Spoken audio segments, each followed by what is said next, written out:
I think that, I don't know, it's sort of interesting, you start to sort of define yourself, when you're that age, and then you go off sort of adventuring in the world,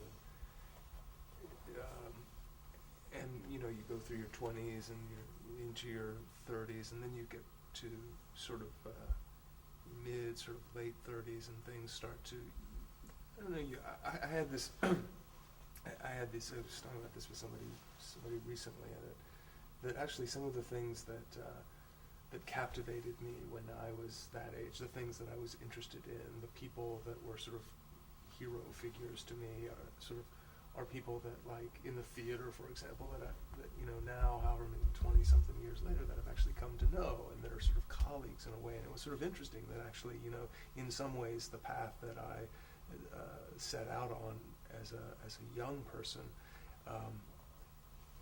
as digressive as it may have gotten in my 20s and early 30s, has sort of in some ways come back around, and so it's sort of interesting that way. But in other profound and hopefully good ways, we're not the same. We've grown, hopefully. Right. Yeah, I spent a lot of my 20s trying to not be the person I was, and trying to, you're in acting class in school, and you're trying to discover who you are, and you're rebelling, and I kind of did that, and then kind of came full circle, and now realizing, wow, I'm not much different than I was when I was in 7th grade or 8th grade. You're kind of your authentic self when you're a child, and then all these other influences come in, and then you change and you grow and you kind of burst out. But then I think, for me at least, I still have the same insecurities and the same, feelings about things, and I thought that I had changed, but really it's kind of always stays there. It's always a part of, for me, always a part of me, Well, that's interesting that you say you spend time, like, sort of rebelling against who you think you are, or how you're being defined, and I think that's so true, that for so much of that, the first half of your life, you're so, or at least I am, worked up about, well, who am I in the world? Who am I? What is my identity? And then you sort of get to a certain point where, there's less. You start to accept who you are. Stop fighting.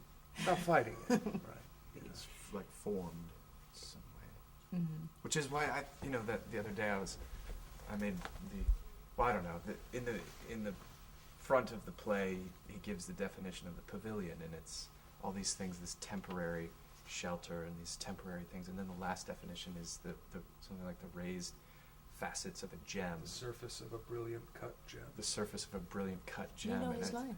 Well, I have. I thought that was something about, like, what you guys are saying about, like,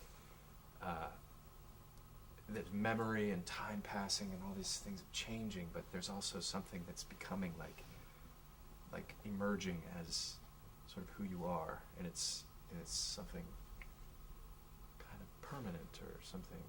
I don't know.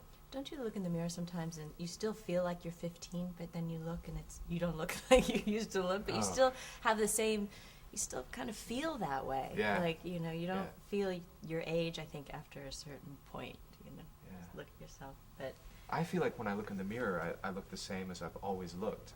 But then when I see a picture, or when I look at this video, I'll be like, oh my God, I can't believe I look like that. Where's the hair? Yeah. I know.